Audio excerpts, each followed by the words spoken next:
अच्छा जी, अस्सलाम वालेकुम। अच्छा, मैंने आपको एक टास्क दिया था कि ये बताएं, पाकिस्तान में अभी भी एक ऐसी ऑर्गेनाइजेशन है, अभी भी कोई ऐसी एसोसिएशन है जो कि सर सैयद को भी काफी डिक्लेयर करती है? कोई बता सकते हैं?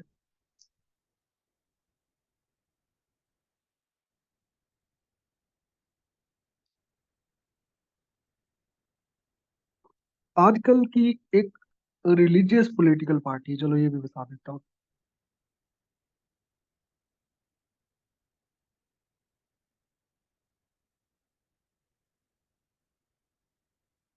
वो इनके खिलाफ बड़ा वो करती है, इनको क्रिटिसाइज करती है। तो बता सकते हैं? टीएलपी का नाम सुना है आपने? टीएलपी।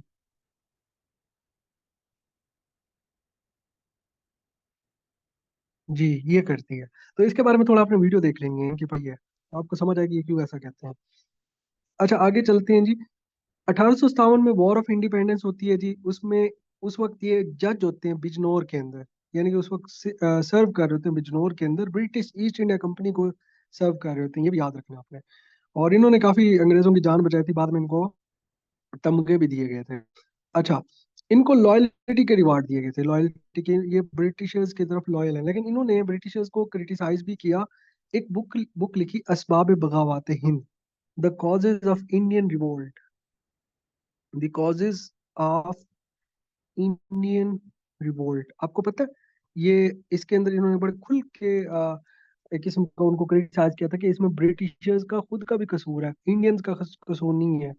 कि आप कब तक लोगों को डिस एसोसिएट रखोगे, और कब तक लोग अपने ही मुल्क में एक सेकंड सिटीजन के तौर पर रह रहे हो। तो आपका भी कसूर है, आपकी फौज का भी कसूर है। तो इन्होंने काफी क्रिटिसाइज किया था, तो ये काफी मशहूर हुआ था रिसाला। 1858 के अंदर इन्होंने लिखा था। ठीक हो गया। उसके बाद इन्होंने सोचा कि जनाब मुझे ना अब थोड़ा सोशल सर्विसेज की तरफ आना चाहिए, सोशल रिफॉर्म्स की तरफ आना चाहिए मुसलमानों की। इन्होंने आहिस्ता आहिस्ता पर्शियन स्कूल खोलना स्टार्ट किए। इन्होंने पहला अपना स्कूल मुरादाबाद में खोला, फिर गाजीपुर के अंदर साइंटिफिक सोसाइटी इन्होंने बनाई। फिर आहिस्ता आहिस्ता ये इन्होंने स्कूल की तरफ स्कूल का कयाम किया, मोहम्मदन एजुकेशनल या ओरिएंटल स्कूल इन्होंने बनाया 1875 के अंदर। जो कि बाद में 1877 के अंदर वो कॉलेज बना। अब ये स्कूल का आइडिया कहाँ से आया था? ये गए 1869 के अंदर लंदन। 1869 के अंदर ये लंदन गए अपने दोनों बेटों के हमरा। इनके दो बेटे थे, ठीक है। एक थे सैयद महमूद, एक सैयद शाहिद थे शायद। तो दोनों के साथ ये लंदन गए, वहां पर उनकी स्टडी होनी थी, स्कॉलरशिप मिला था उनके बेटों को। तो वो उधर स्टडी करने गए, उधर इन्होंने काफी कैम्ब्रिज ऑक्सफोर्ड इनका निज़ाम स्टडी किया। और वहां से बैठ कर उन्होंने आइडिया लगाया कि मैं एक नई एजुकेशन टेक्निक दूंगा इंडिया को, खासतौर पर मुसलमान जो इंडिया के अंदर रह रहे थे उनको एक नई टेक्निक दूंगा। और उन्होंने Mohammedan educational oriental oriental school के नाम से एक स्कूल कायम किया, एक फंड क्रिएट किया था उससे पहले। स्कूल 1875 के अंदर कायम हुआ, क्योंकि 1877 के अंदर एक कॉलेज का दर्जा इख्तियार कर गया अलीगढ़ के अंदर।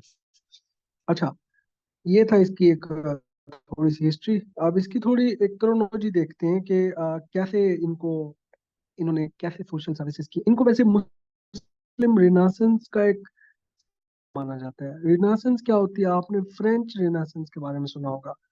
फ्रेंच रेवोल्यूशन हुई थी ना, तो उसको फ्रेंच रेनेसेंस भी कहते हैं, जिसमें लोगों को शऊर आया था, बादशाहत के खिलाफ निकले थे लोग। इसी तरह इनको भी मुस्लिम रेनेसेंस का एक बानी माना जाता है। ठीक है जी, आगे चलते हैं।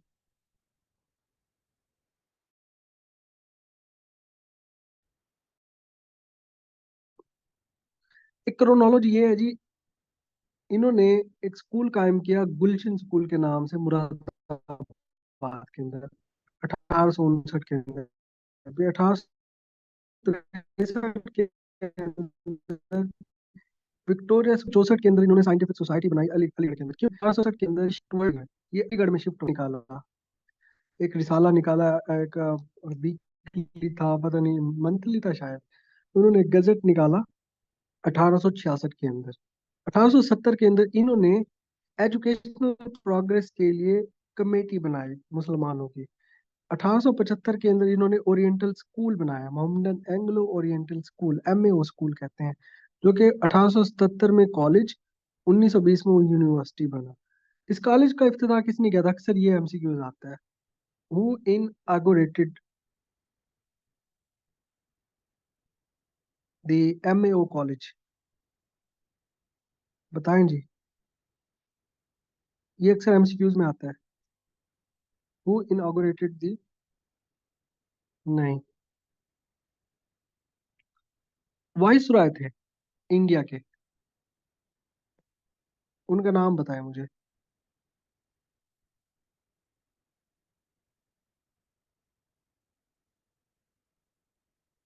लेटोन, लॉर्ड लेटोन, इन्होंने इनॉग्रेट किया था। अच्छा, 1886 के अंदर मोहम्मदन एजुकेशनल कॉन्फ्रेंस कायम की गई। ये किसने कायम की? सर सैयद ने। अक्सर ये क्वेश्चन लाजमी आता है, अगर हिस्ट्री में से उठाएगा तो ये क्वेश्चन लाजमी देता है कि मोहम्मदन एजुकेशनल कॉन्फ्रेंस कब बनी और किसने बनाई? 1886 में बनी। और ये किसने बनाई? सर सैयद अहमद खान ने। और यही एक प्लेटफॉर्म था जिससे मुस्लिम लीग की बुनियाद हुई। आपको बताया था मैंने कि 1886 के अंदर इसका काम क्या था? एजुकेशन को प्रमोट करना और एजुकेशन के अंदर डेवलपमेंट कराना। इसका हर साल एक सेशन होता था, एनुअल। एनुअल सेशन जब होता था तो इसमें डिस्कस किया जाता था कि एजुकेशन के अंदर क्या क्या जिद्दत आई है और क्या क्या न्यू लेके आया जाए। चलते चलते 1906 में भी एक कॉन्फ्रेंस हो रही थी, लेकिन इसी कॉन्फ्रेंस को चेंज करके एक प्लेटफॉर्म बना दिया गया ऑल इंडिया मुस्लिम लीग का, ढाका के अंदर, नवाब सलीमुल्लाह खान की रिहाइशगाह के ऊपर। तो इसी कॉन्फ्रेंस की बहुत ज्यादा अहमियत है। पाकिस्तान जो पाकिस्तान की इंडिपेंडेंस मूवमेंट है, पाकिस्तान मूवमेंट है, उसके अंदर इसकी बहुत ज्यादा अहमियत है। अच्छा, असारुल सनादीद के बारे में मैंने बता दिया, 1846 के अंदर इन्होंने लिखी। दिल्ली के जो आर्किटेक्चर के बारे में इन्होंने काफी नोट डाउन किया इसके अंदर।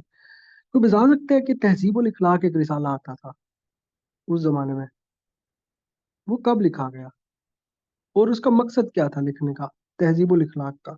ये अक्सर पूछा जाता है। ईयर बताएं, कब और क्यों? दो चीजें आती हैं, जल्दी से बताएं।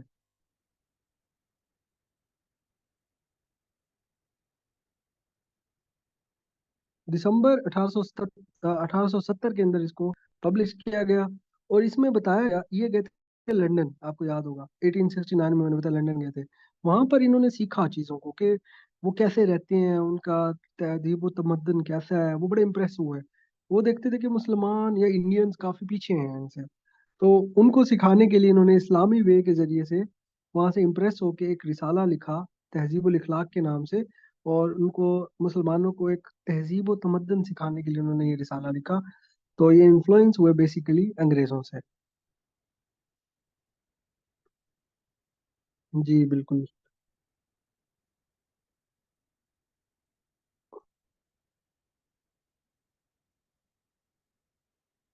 अच्छा, आपको पता है इन्होंने आप सल्लम की लाइफ के ऊपर एसेज लिखे थे, और ये क्यों लिखे थे? कोई बता सकते हैं? कौन सा ऐसा बंदा था जिसने क्रिटिसिज्म लिखा था आप सल्लम के ऊपर? कोई बता सकता है? ये आपका टास्क है, मुझे बताएं, ये भी आता है अक्सर। इन्होंने एक पैम्फलेट जारी किया जिसका नाम था loyal Mohammedans of India. Loyal Mohammedans of India. इन्होंने एक और वर्क लिखा था जिसका नाम था तबय्युनुल कलाम। अब इसका मकसद क्या था? इसका मकसद ये था कि जी जनाब, आपका जो इस्लाम है और क्रिश्चियनिटी है, इनके दरमियान कॉमन चीजें क्या है। उनके अंदर वो कॉमन चीजें फाइंड करने के लिए इन्होंने एक रिसाला लिखा जिसको तबय्युनुल कलाम भी कहते हैं। तो ये बड़ा इंपॉर्टेंट पूछा जाता है। ये बड़ा इंपॉर्टेंट एमसीक्यूज आपको बता रहा हूँ मैं। ये लिखा हुआ है तबय्युनुल कलाम। ठीक है, क्रिश्चियनिटी के अंदर क्या क्या चीजें कॉमन है हमारी, ये लिखा हुआ है। ये सारा इधर लिखा हुआ है। लंदन गए, दो बेटे थे उनके, एक सैयद हामिद थे और सैयद महमूद थे। ठीक है। और ये किन रिसालों से काफी मुतासिर होके आए थे? स्पेक्टेटर और टटले। ठीक है, उनकी रेफॉर्मेशन से काफी काफी मुतासिर हुए। तो 1870 के अंदर आते साथ ही इन्होंने तहजीबुल इखलाक नामी एक रिसाला लॉन्च किया। ठीक है, तो ये सारी डिटेल लिखी हुई है आपके पास, उसकी हिस्ट्री भी। टू नेशन थ्योरी का बानी कहा जाता है इनको। आपको पता है 1867 के अंदर एक इवेंट हुआ था, उर्दू हिंदी तनाजा। कोई बता सकता है कौन से सिटी के अंदर ये स्टार्ट हुआ था?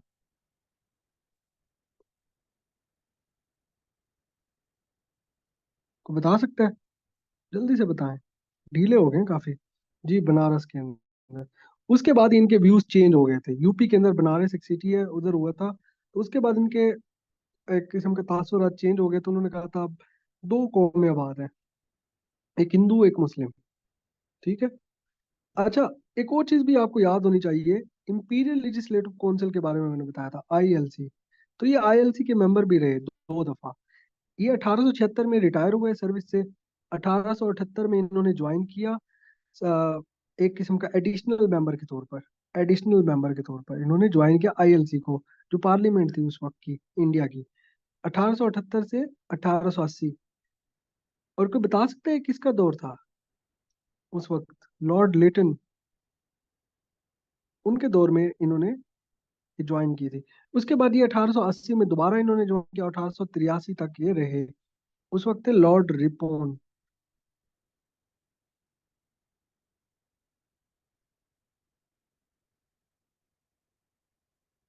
दूसरी टर्म में कौन थे वाइस रॉय? लॉर्ड रिपोन।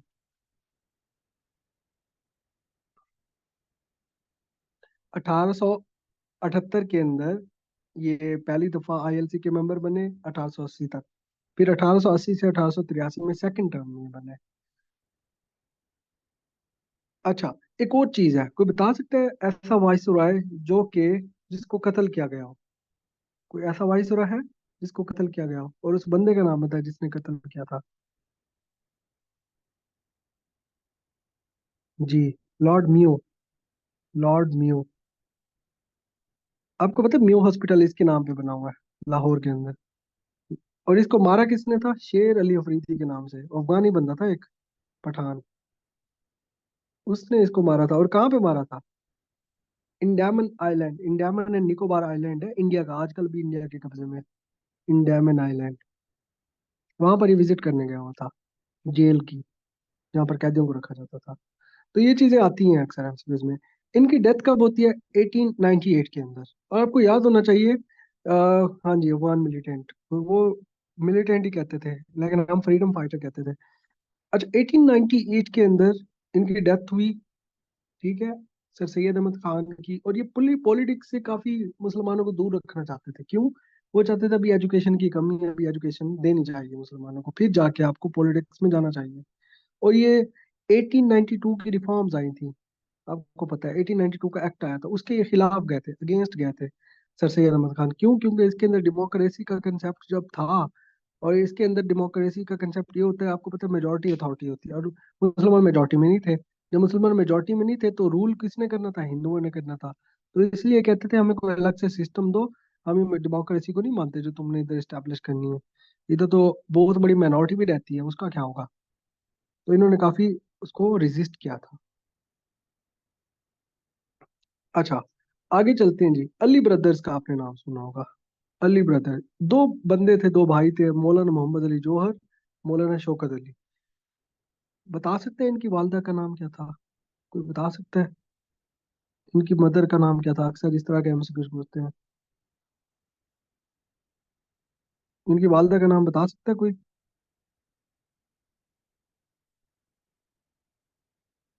आबादी बानो बेगम। इनको वैसे बी अम्मा कहते थे, जो कि काफी एक्टिव थी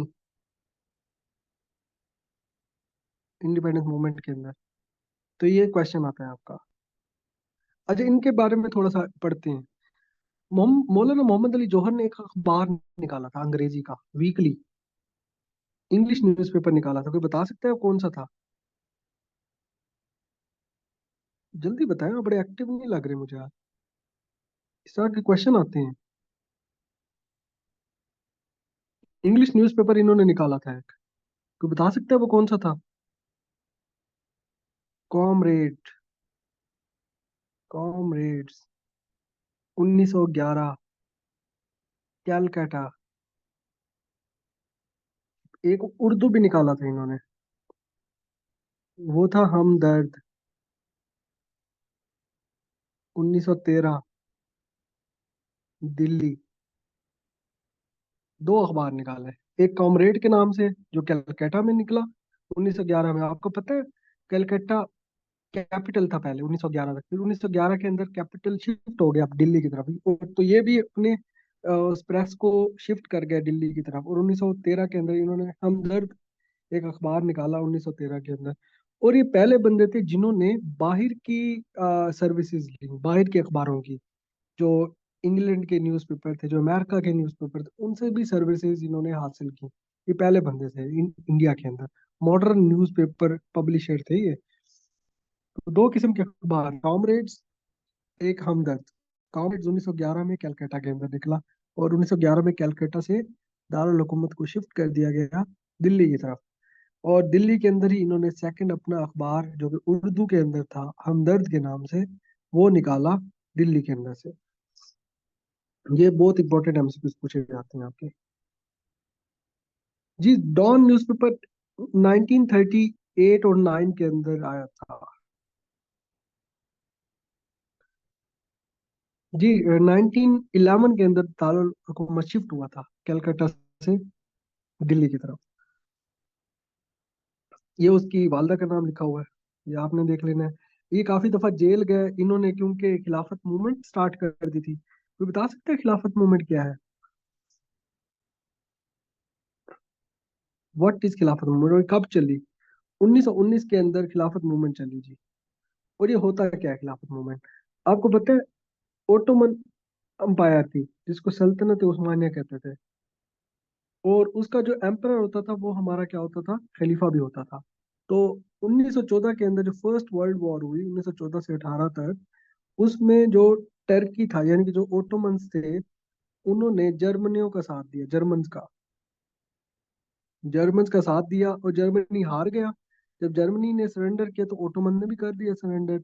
तो अंग्रेजों ने ओटोमन के हिस्से डिवाइड कर लिए, अंग्रेजों ने और फ्रांसीसियों ने। तो ये भी डिवाइड हो रहे थे, वो चाह रहे थे कि खलीफा का जो सिस्टम है ये खत्म हो जाए, इसने काम खराब किया हुआ है। तो इसको बचाने के लिए इंडिया के अंदर एक वेव उठती है जिसको खिलाफत मूवमेंट कहते हैं सिंपली। और ये चलते हैं 1919 से 1924 तक। अब 1924 में क्यों खत्म होती है? क्योंकि टर्की वालों ने खुद ही इसको खत्म कर दिया, खलीफा के एक ओहदे को। और उनके जो न्यू लीडर थे मुस्तफा कमाल अतातुर्क, उन्होंने मॉडर्न टर्की की बुनियाद रखी 1924 के अंदर। 24 के अंदर इन्होंने एक जो कैलिफेट का निज़ाम था उसको ख़त्म कर दिया, और आखिरी खलीफा को उन्होंने मुल्क से निकाल दिया, वो मुल्क से बाहर भेज दिया कहीं पर। ये ट्रीटी ऑफ लोज़ान हुई थी। ट्रीटी ऑफ लोज़ान एक ट्रीटी हुई थी। अब इसके अंदर हम अगर चल रहे हैं तो चलो देख लेते हैं ट्रीटी ऑफ लोज़ान क्या थी। दो किस्म की ट्रीटीज हुई थी, आपको पता होना चाहिए। एक ट्रीटी ऑफ सेवरस हुई थी। ट्रीटी ऑफ सेवरस में क्या था कि टर्की को या ओटोमन्स को डिवाइड किया जाएगा, क्योंकि उस वक्त ओटोमन्स हार गए थे। ठीक है, ओटोमन्स हार गए थे तो उसको डिवाइड करना था सेवरस के अंदर। ये रूल था, ये उसके अंदर डिसाइड किया गया था। ये आई थी 1919 के अंदर, 1919 और 1920 के दरमियान आई थी। फिर जब उनके जो लीडर थे मुस्तफा कमाल अतातुर्क, उन्होंने आर्मी को लीड किया और उन्होंने ना यूनानियों को भगाया वेस्टर्न अनातोलिया से। जब उन्होंने यूनानियों को अपने मुल्क से भगाया और अंग्रेजों को मजबूर कर दिया एक न्यू ट्रीटी से, तो इस ट्रीटी को खत्म किया गया और एक न्यू ट्रीटी कायम की गई 1923 के अंदर, जिसको ट्रीटी ऑफ लोज़ान कहते हैं। लोज़ान फ्रांस का शहर है जी। ट्रीटी ऑफ लोज़ान, साइप्रस भी वैसे फ्रांस के अंदर भी है। Treaty of Lausanne, treaty of Lausanne के अंदर क्या था कि न्यू टर्की इस्टेब्लिश होगा, और ये जो वेस्टर्न सोसाइटी है उस तरह ये अमल करेगा। यानी कि आजकल देखें ना मॉडर्न टर्की सारा वेस्ट का उधर कल्चर है, तो ये उसी ट्रीटी के बाद ही लागू किया गया था मुस्तफा कमाल की तरफ से। उन्होंने सारी जो इस्लामिक जो ट्रेडिशनल चीजें थी उनको बैन करके एक अपना झुकाव वेस्टर्न सोसाइटी की तरफ वो ले गए, और आज भी देखें टर्की के अंदर ऐसे ही हो रहा है। तो एक ट्रीटी हुई थी जो 1923 से 2023 तक उनका एक था कि 2023 तक उनके कुछ इलाके थे उनके ऊपर एक इंटरनेशनल चेक एंड बैलेंस रख दिया गया था। अब वो हट गया। ये कहा गया था कि दोबारा से आपको हरमैन शरीफैन मिल जाएंगे, यानी कि मक्का मदीना इनके अंडर में थे ना, लेकिन अभी तक वो क्योंकि इम्प्लीमेंटेबल भी नहीं है, अब तो अरब्स के कंट्रोल में है वो पूरी तरह। तो ये अलग से स्टोरी बन जाएगी, इसको कभी और दिन कर लेंगे। अभी हम इसको कंटिन्यू करते हैं। अब ये इनके की वर्क्स अगर देखें तो मैंने जो बताया है, इनके की वर्क्स में इन्होंने, ये पहले बंदे थे जिन्होंने बाहर के न्यूज़पेपर से सर्विसेज हासिल की, यानी कि उनसे आर्टिकल लिखवाए। जैसे दी टाइम्स ऑफ लंदन हो गया, मैनचेस्टर गार्डियन, ऑब्जर्वर, ये इन्होंने चीजें की थी। और ये 1912 में दिल्ली आ गए थे, और दिल्ली के अंदर से उर्दू न्यूज़पेपर हमदर्द इन्होंने शाये किया। 1911 के अंदर कामरेड इन्होंने कलकत्ता के अंदर से शाये किया अपना।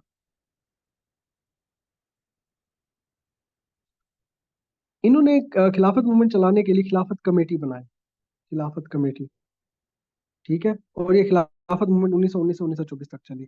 और इन्होंने नॉन कॉपरेशन मूवमेंट के अंदर गांधी का भी साथ दिया, और गांधी ने इनका साथ दिया खिलाफत मूवमेंट के दौरान। लेकिन गांधी 1922 में पीछे हट गया।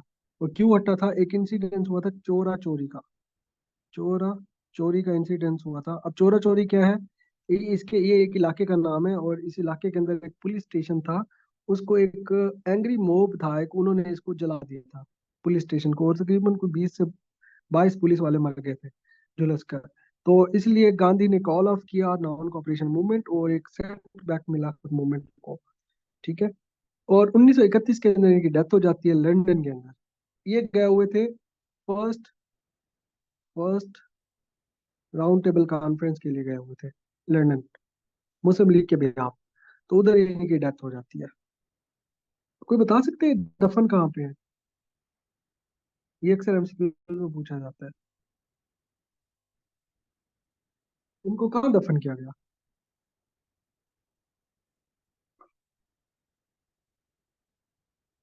जी बिल्कुल, जेरूसलम के अंदर। यरूशलेम के अंदर, इनको यरूशलेम जिसको कहते हैं, पैलेस्टाइन के अंदर ये दफन है। इनकी विश थी कि मुझे पैलेस्टाइन के अंदर दफन किया जाए। ये बड़े इस्लामिक थे, बहुत ही ज्यादा इनका झुकाव था इस्लाम की तरफ। अच्छा आगे चलते, अलामा मोहम्मद इकबाल। ये बड़े इंपॉर्टेंट है, आपको पता है?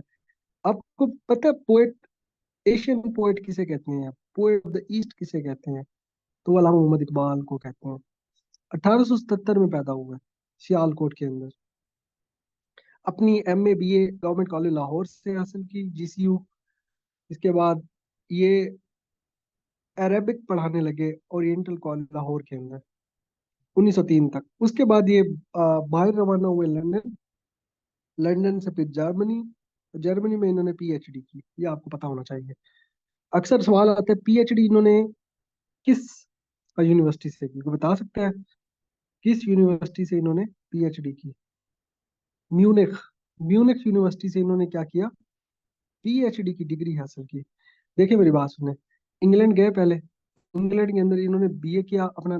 पहले तो बीए इन्होंने जीसी से भी किया था, इन्होंने दूसरी दफा बीए किया ट्रिनिटी कॉलेज था कैम्ब्रिज के अंदर, इंग्लैंड के अंदर। फिर ये दोबारा से ये बैरिस्टर भी बने उधर ही बैठ के, barrister in law, Lincoln college के अंदर, लिंकन लिंकन, ये बड़ा मुश्किल से टर्म है। इधर से इन्होंने बैरिस्टर की डिग्री यानी कि वकालत की डिग्री हासिल की। फिर जर्मनी आ गए, जर्मनी में इन्होंने पीएचडी किया म्यूनिख यूनिवर्सिटी से, यूनिवर्सिटी ऑफ म्यूनिख। अब इनको टॉपिक क्या मिला था पीएचडी के लिए, वो भी अक्सर पूछा जाता है। The development of physics in Persia. 1908 के अंदर इनको पीएचडी करने के लिए एक टॉपिक होता है ना, पीएचडी के लिए एक रिसर्च टॉपिक दिया जाता है। तो इनका जो टॉपिक का नाम था वो था the development of metaphysics in Persia, 1908। ठीक है। फिर ये लाहौर वापस आ गए, और इन्होंने वहां पे अपनी एक नेशनलिज्म, ये बड़े नेशनलिस्ट थे, इंडियन नेशनलिस्ट, नॉट के मुस्लिम नेशनलिस्ट। ये कहते थे कोई डिवीजन नहीं है, मतलब उस वक्त कोई डिवीजन का कंसेप्ट भी नहीं था। इन्होंने काफी अपनी पोएम्स वगैरह लिखी, जिसमें असरात खुदी हो गया, रमूज बेखुदी हो गया, बांगे दारा हो गया। ठीक है। और इन्होंने एक पोएम लिखी थी सारे जहां से अच्छा हिंदुस्तान हमारा, जो कि आजकल उनका एक किस्म की उनकी पोएम है, बड़ी अपनी असम्बली में वो पढ़ते हैं, सारे जहां से अच्छा हिंदुस्तान हमारा। वो किसने लिखी थी? अलामा इकबाल ने। आपको पता है पाकिस्तान के अलावा किस मुल्क का ये नेशनल पोएट है? अलामा इकबाल को बता सकते हैं? पाकिस्तान में तो ये नेशनल पोएट हैं, किसी और मुल्क के भी ये नेशनल पोएट है। नहीं, इंडिया नहीं है। नहीं। नहीं, अफगानिस्तान भी नहीं है। ईरान। पर्शिया। आजकल का जो ईरान है वो इनको अपना नेशनल पोएट मानते हैं, तो ये भी एमसीक्यू आता है।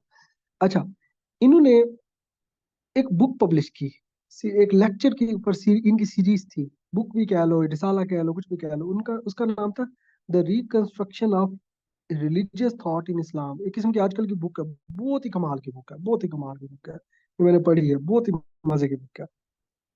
ये कहते थे कि देखो, मॉडरेशन लेके आओ आप। मॉडरेशन का मतलब ये होता है कि इस्लाम को कंजर्वेटिव ना बनाओ, इसके अंदर मॉडरेशन है, इस्लाम मॉडरेशन सिखाता है हमें। तो इन्होंने ये इसको डिफेंड किया अपनी इस बुक के अंदर, 1930 के अंदर ये बुक लिखी थी, the reconstruction of religious thought in Islam. अगर आपको कभी टाइम मिले इसको लाजमी पढ़िएगा, बहुत मजे की बुक है। अच्छा, इन्होंने पंजाब असेंबली को ज्वाइन किया। पंजाब असेंबली के अंदर इनको सीट मिली 1926 के अंदर, ये इलेक्शन हुए थे 1926 के अंदर, इलेक्शन जीते। 1927 के अंदर इन्होंने ज्वाइन किया। 1930 तक ये रहे मेंबर, यानी कि 1926 से 1930 तक ये पंजाब असेंबली के मेंबर भी रहे, यानी कि एमपीए रहे। एमपीए उस वक्त के। 1930 में इलाहाबाद का एड्रेस होता है जी, जिसमें ये काफी बताते हैं कि कैसे मुस्लिम मेजॉरिटी एरियाज को हम डिवाइड कर सकते हैं जहाँ पर मुसलमानों की आबादी ज्यादा है। यानी कि उस वक्त पाकिस्तान का नाम नहीं लिया इन्होंने, ना उस वक्त पाकिस्तान को कोई नामो निशान था, लेकिन इन्होंने एक किस्म का टू नेशन थ्योरी को वो करने की कोशिश की, थियोराइज करने की कोशिश की, थ्योरी पेश की कि जहाँ पर मुस्लिम इलाके हैं उनको अलहदा किया जाए, अलहदा विद इन इंडिया, ये नहीं इंडिया से बाहर कर दो। बांगे दरा 1924 में लिखी, बाले जिब्रील 1935 में इनका शाये हुआ, लिखी इन्होंने पहले थी लेकिन शाये इनका इनकी वफात के बाद हुआ। Reconstruction of religious thought in Islam, sorry, मरने से पहले 1935 में हुआ था, 1938 में इनकी वफात हुई थी। Reconstruction of religious thought in Islam 1930 में, ये अक्सर एमसीक्यूज में पूछा जाता है। इलाहाबाद एड्रेस भी 1930 में आया था। इलाहाबाद किस सिटी, किस स्टेट में है इंडिया की, कोई बता सकता है? अक्सर ये क्वेश्चन आता है। इलाहाबाद किस स्टेट में है इंडिया की? इलाहाबाद। बुक नेम है जी the reconstruction of religious thought in Islam. Allahabad UP के अंदर है। अच्छा, मोहम्मद अली जिन्ना, आपके बानी है, पाकिस्तान, फाउंडर ऑफ पाकिस्तान। इन्होंने भी सेम कॉलेज से, लिंकन इन कॉलेज से इन्होंने बैरिस्टर की डिग्री हासिल की, जहाँ से अल्लामा इकबाल ने की थी। ये एक वजीर मेंशन है कराची के अंदर, उधर इनकी पैदाइश हुई थी। इनके वालिद का नाम था पूंजा जिन्ना। ठीक है, क्या नाम था इनके वालिद का? नाम पूंजा जिन्ना। वो एक किस्म के काठियावाड़ के रहने वाले थे। काठियावाड़। अब काठियावाड़ क्या चीज है? काठियावाड़ इंडियन गुजरात का एक इलाका है। इंडियन गुजरात, इनके गुजराती थे। आपको पता है इंडिया के एक और लीडर थे जो वो गुजराती थे, वो भी वकील थे। वो भी फ्रीडम ऑफ इंडिया के अंदर उन्होंने काफी रोल प्ले किया। आपको बता सकते हैं वो कौन थे?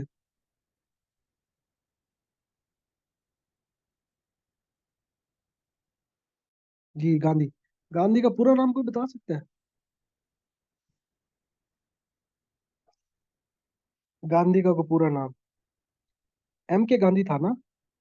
मोहनदास करमचंद गांधी। एम के Gandhi.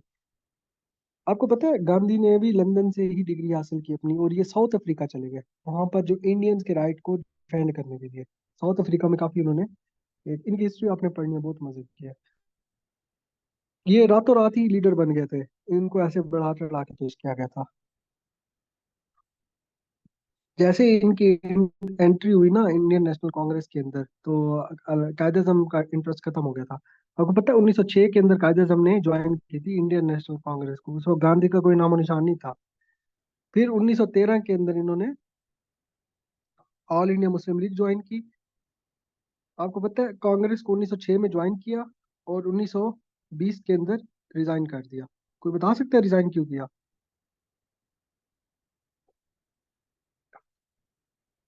Indian national Congress join, resign क्यों किया?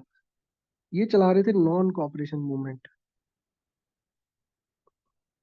गांधी चला रहा था, तो उसके खिलाफ ये चला रहे थे ना, ये नहीं इसके हक में था कि नहीं होना चाहिए, आपको कॉपरेट करना चाहिए गवर्नमेंट के साथ, लेकिन गांधी ये चला रहा था नॉन कॉपरेशन मूवमेंट। जी रॉलेट एक्ट नहीं, रॉलेट एक्ट के खिलाफ 1919 में इन्होंने इस्तीफा दिया था, आईएलसी से, इंडियन इंपीरियल लेजिस्लेटिव काउंसिल से इन्होंने इस्तीफा दिया था 1919 में, वो था रॉलेट एक्ट के खिलाफ। आप इसको कंफ्यूज ना करें, रॉलेट एक्ट के खिलाफ इस्तीफा इन्होंने आईएलसी की मेंबरशिप से दिया था। जो कांग्रेस से इस्तीफा दिया था 1920 में, वो नॉन कॉपरेशन मूवमेंट जो गांधी ने चलाई थी उसके खिलाफ।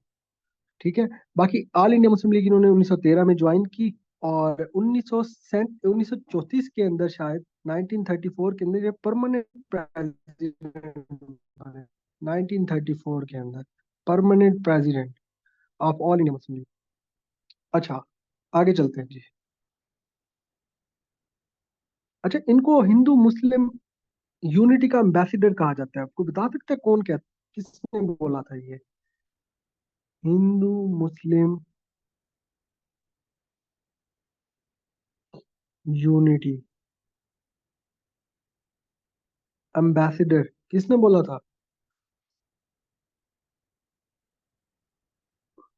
नायडू क्या है? नायडू पूरा बताए ना। आपका अच्छा है रटा। नायडू बताए ना पूरा। नायडू कौन था, चलो ये बताएं। हाँ गुड, सरोजिनी नायडू। ये कौन था? जल्दी बताएं कौन था ये।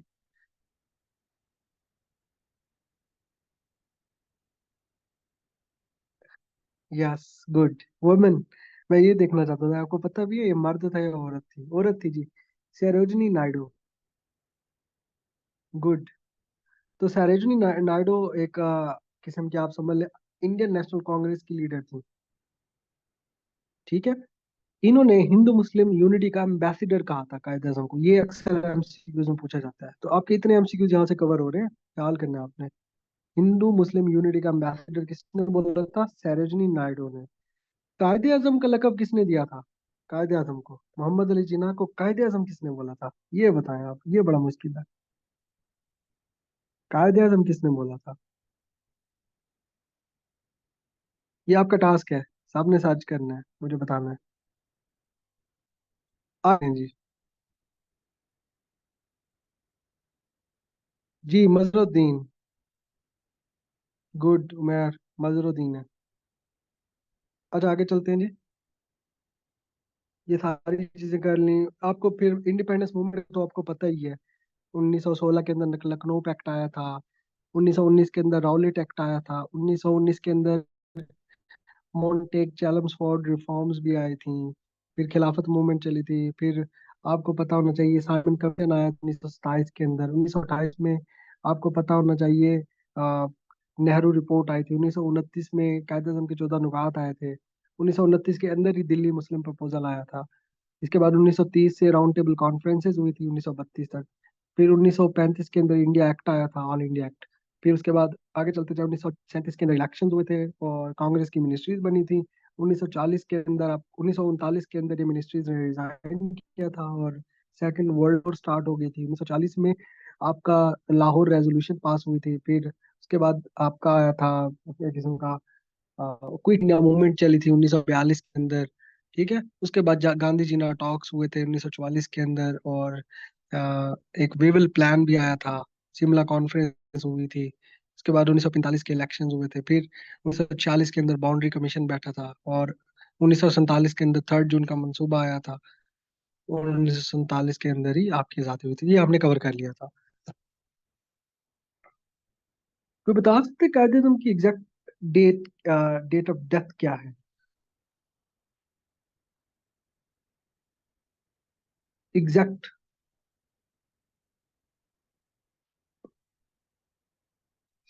इसी महीने में गुजरी है। हाँ, 11 सितंबर। उसी डेट को इंडिया ने हैदराबाद पर कब्जा भी किया था, जो प्रिंसली स्टेट थी जिसके ऊपर डिस्प्यूट था। चौधरी रहमत अली, इसके बारे में सुना है किसी ने? पाकिस्तान का मतलब क्या? कोई बता सकता है पाकिस्तान का मतलब क्या? एक पैम्फलेट निकाला था इन्होंने, नो और नेवर। कोई बता सकता है इसका फुल नेम क्या है, पैम्फलेट का? मेरे बड़े फेवरेट हैं ये। फुल नेम इनका क्या है? इनकी लाइफ के बारे में पढ़े ना, बड़े मॉडर्न, बड़े यंग, लीडरशिप थे, लीडरशिप थी ये हमारी उस वक्त की। नाउ और नेवर है, फुल नेम बताएं, सर्च करके बताएं, अभी बताएं मुझे। नाउ और नेवर इसका फुल नेम नहीं है। इस पैम्फलेट का फुल नेम बताएं, और पाकिस्तान का मुझे मतलब भी बता दें, ला इलाहा इल्लल्लाह के अलावा।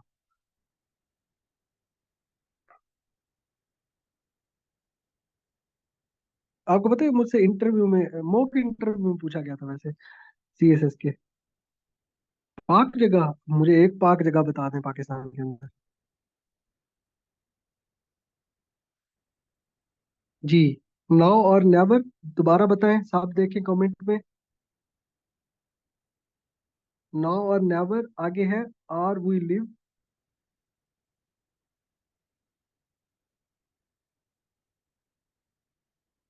Good good good. Are we to live or perish for ever.